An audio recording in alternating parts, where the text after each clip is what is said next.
जय जगन्नाथ। ମୁଁ ଆଶା କରିବି ପିଲାମାନେ ଆପଣମାନେ ସମସ୍ତେ ଭଲରେ ଥିବେ। ତ ପିଲାମାନେ ବହୁତ ଦିନ ହେଲା କ୍ଲାସ୍ କରିନେ ଯାହା ମୋତେ ଲାଗୁଛି, କାରଣ ସମସ୍ତେ କମେଣ୍ଟ କରିଥାଉଛ ସାର୍ କ୍ଲାସ୍ କର।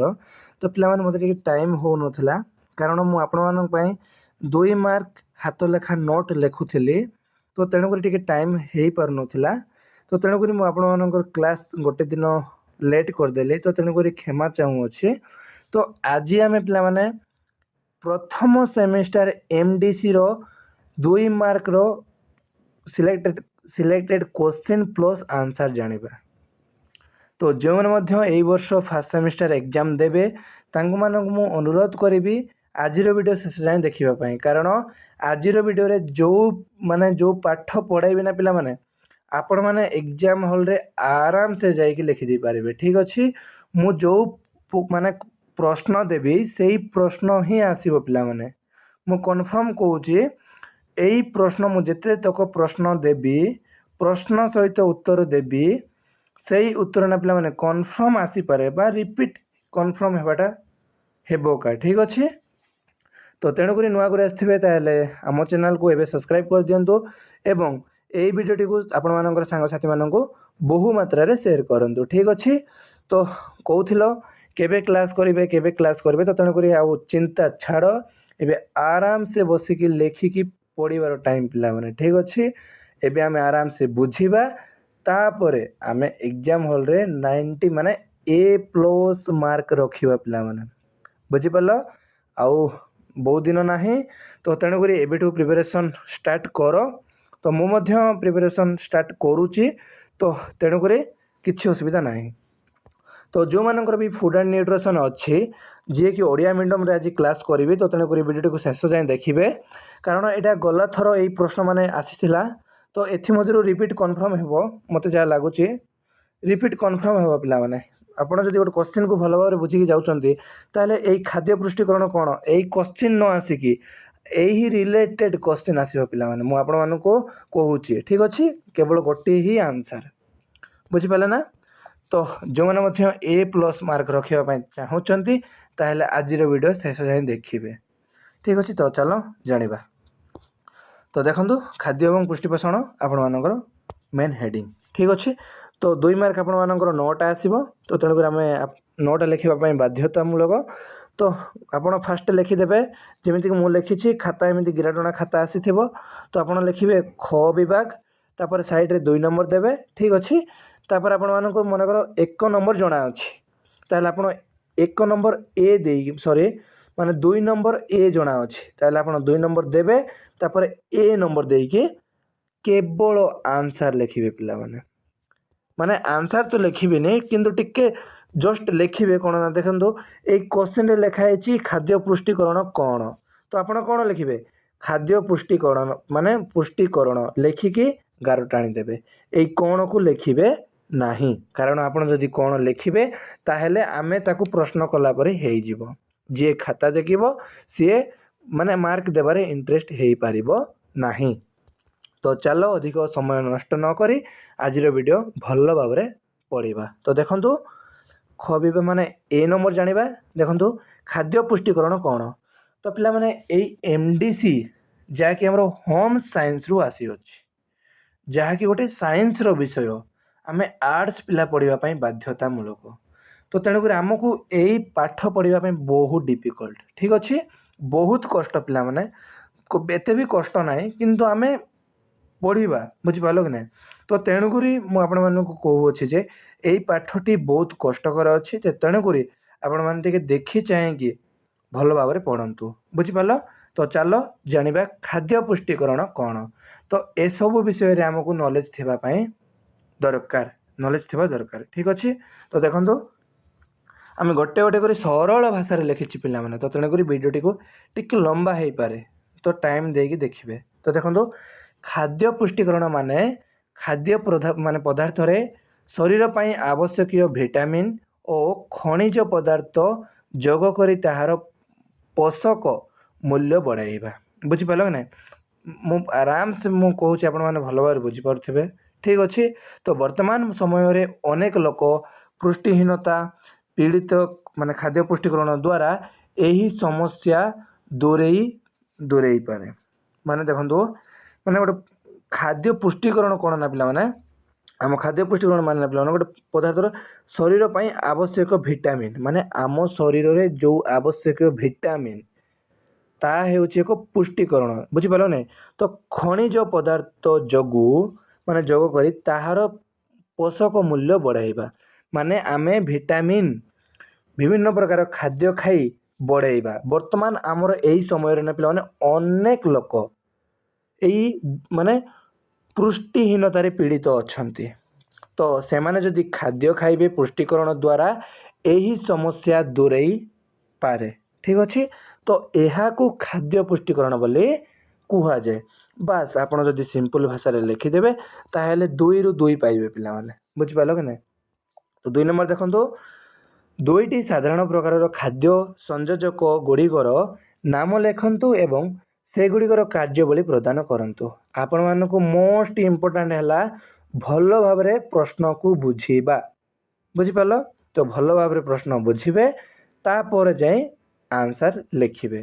ତ ଚାଲ ଦେଖିବା, ସେ କହୁଛି 2ଟି ସାଧାରଣ ପ୍ରକାର ଖାଦ୍ୟ ସଂଯୋଜକ ଗୁଡ଼ିକର ନାମ ଲେଖନ୍ତୁ। ଆମେ ସେଇ 2ଟି ଖାଦ୍ୟ ସଂଯୋଜକ ଗୁଡ଼ିକର ନାମ ଲେଖିବା ପାଇଁ ପଡ଼ିବ ଏବଂ ସେଇ ସଂଯୋଜକ ଗୁଡ଼ିକର କାର୍ଯ୍ୟବଳୀ କ'ଣ ତାହା ପ୍ରଦାନ କରିବା ପାଇଁ ପଡ଼ିବ। ସେ କହୁଛି, ତ ଦେଖନ୍ତୁ, ଖାଦ୍ୟ ସଂଯୋଜକ ହେଉଛି ସେହି ପଦାର୍ଥ ଯାହା ଖାଦ୍ୟର ସ୍ୱାଦ, ରଙ୍ଗ, ସୁଗନ୍ଧ କିମ୍ବା ସଂରକ୍ଷଣ ବଢ଼ାଇବା ପାଇଁ ଯୋଗ କରାଯାଏ। ବୁଝିପାରିଲ? ଆମେ ଅନେକ ପ୍ରକାର ଖାଦ୍ୟ ଖାଉଛେ, ସେଥିମଧ୍ୟରୁ କ'ଣ ମାନେ ସ୍ୱାଦ ଦେଖୁଛେ, ତା'ର ରଙ୍ଗ, ତା'ର ସୁଗନ୍ଧ କେମିତି ଅଛି, ତା'ର ମାନେ ରଙ୍ଗ ଦେଖିକି ମଧ୍ୟ ଆମେ ଖାଇଥାଉ। ବୁଝିପାରିଲ? ତା'ର ସ୍ୱାଦ ଦେଖିକି ମଧ୍ୟ ଆମେ ଖାଇଥାଉ। ତ ସେଇ ଦେଖିବାର ମାନେ ତା'ର ମାନେ ଆମେ ଦେଖୁଛେ, ତ ସେଇ ମାନେ ପ୍ରଣାଳୀକୁ କ'ଣ କୁହାଯାଏ? କ'ଣ କୁହାଯାଏ ନା ପିଲାମାନେ? ସଂଯୋଜକ ବୋଲି କୁହାଯାଏ। ତ ତା'ର 2ଟି ସଂଯୋଜକ କ'ଣ କ'ଣ ରହିଅଛି ନା ପିଲାମାନେ? ଗୋଟେ ହେଲା ସଂରକ୍ଷକ। ବୁଝିପାରିଲ ନା? ସଂରକ୍ଷକ। ତ ତା'ର କାର୍ଯ୍ୟ ସଙ୍ଗେ ସଙ୍ଗେ ଜାଣିବା। ଠିକ୍ ଅଛି? ତ ପଚାରୁଛି ସେ ତା'ର କାର୍ଯ୍ୟବଳୀ ସହିତ।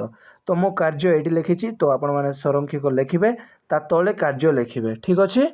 ଲେଖିକି କ'ଣ ଲେଖିବେ ନା ପିଲାମାନେ ଦେଖନ୍ତୁ, ମାନେ ସଂରକ୍ଷକ ଖାଦ୍ୟକୁ ଶୀଘ୍ର ନଷ୍ଟ ହେବାରୁ ବଞ୍ଚାଇଥାଏ। କ'ଣ କରିଥାଏ?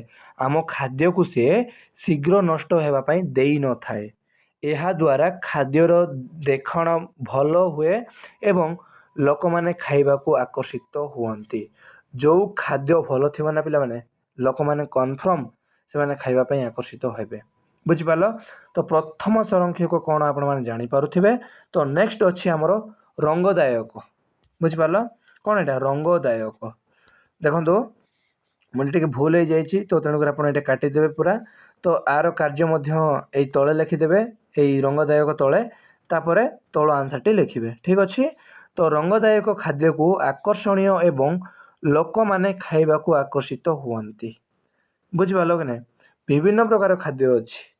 ଠିକ୍ ଅଛି? ତ ଲୋକମାନେ ମାନେ ଗୋଟେ ସୁନ୍ଦର ଖାଦ୍ୟକୁ ସେମାନେ ଦେଖିକି ଭଲ ପାଇଥାନ୍ତି ଖାଇବା ପାଇଁ। ତ ତାହା ଏଇଠି କୁହାଯାଇଅଛି। ତ ଏହିପରି ଖାଦ୍ୟ ସଂଯୋଜନା ଖାଦ୍ୟର ଗୁଣମାନ ଓ ମାନେ କ'ଣ ଏଇଟା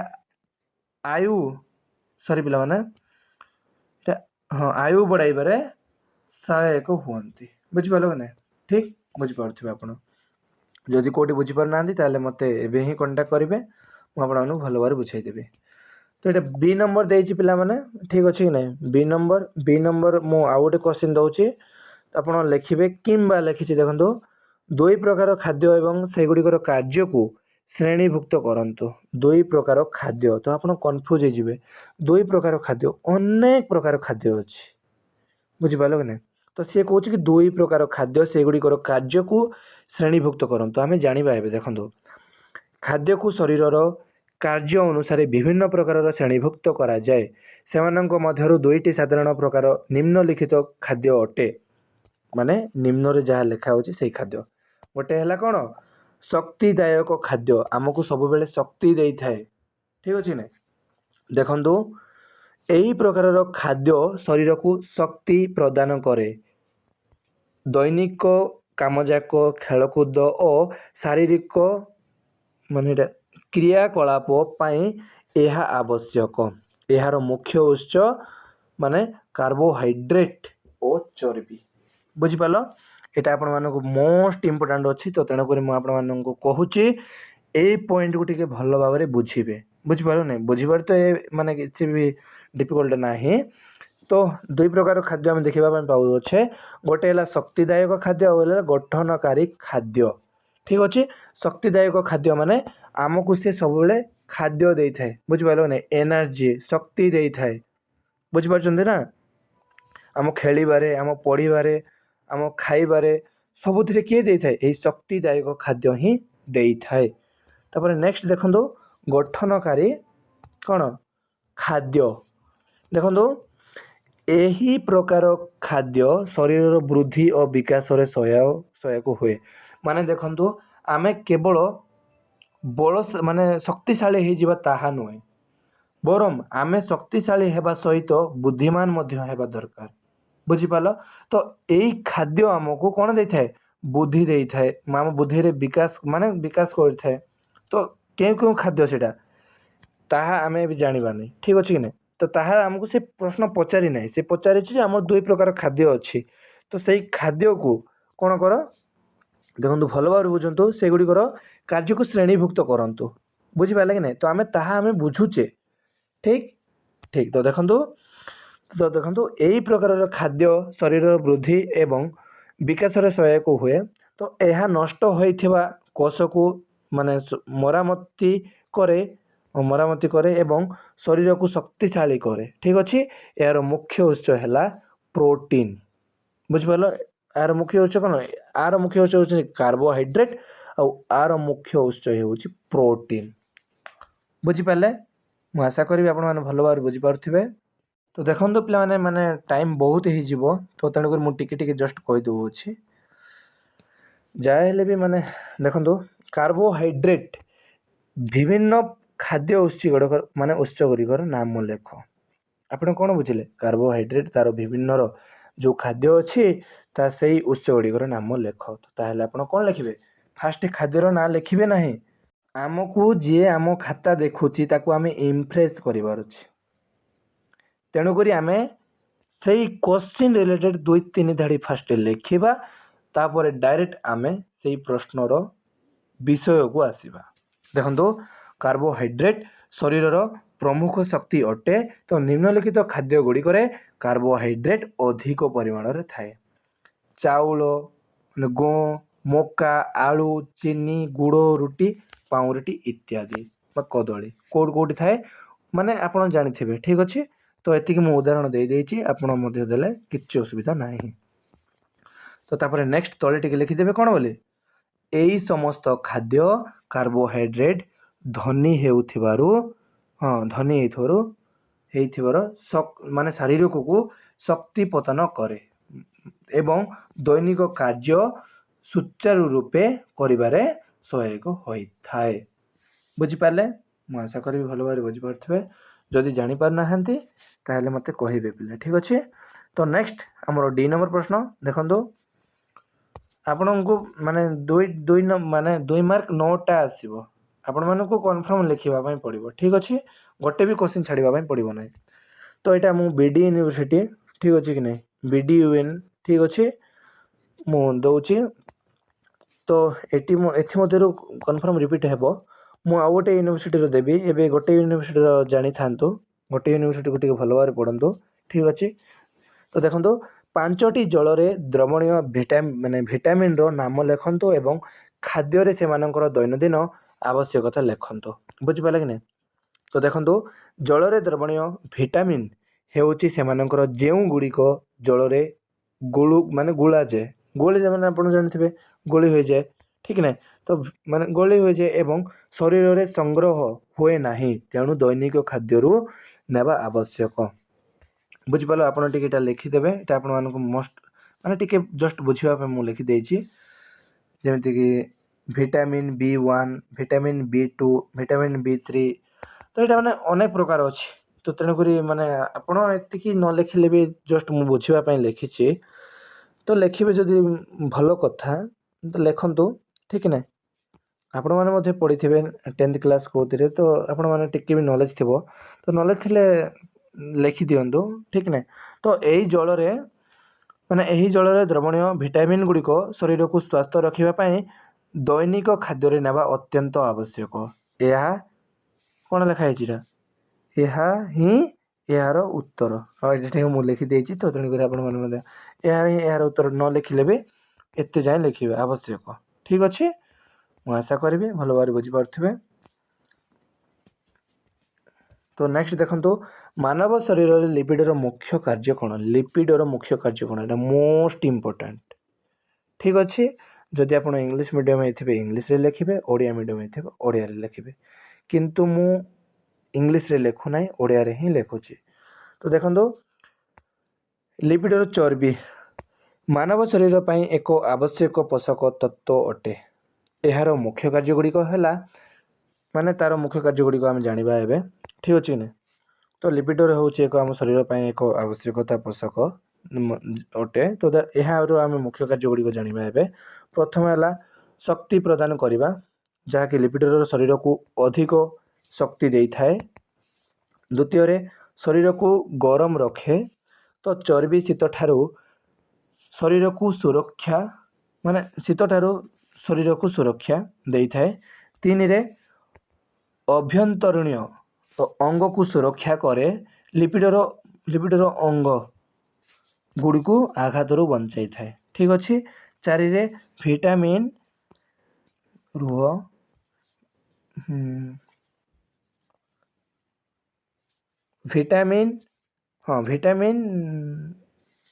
ଶୋଷଣରେ ସାହାଯ୍ୟ କରେ।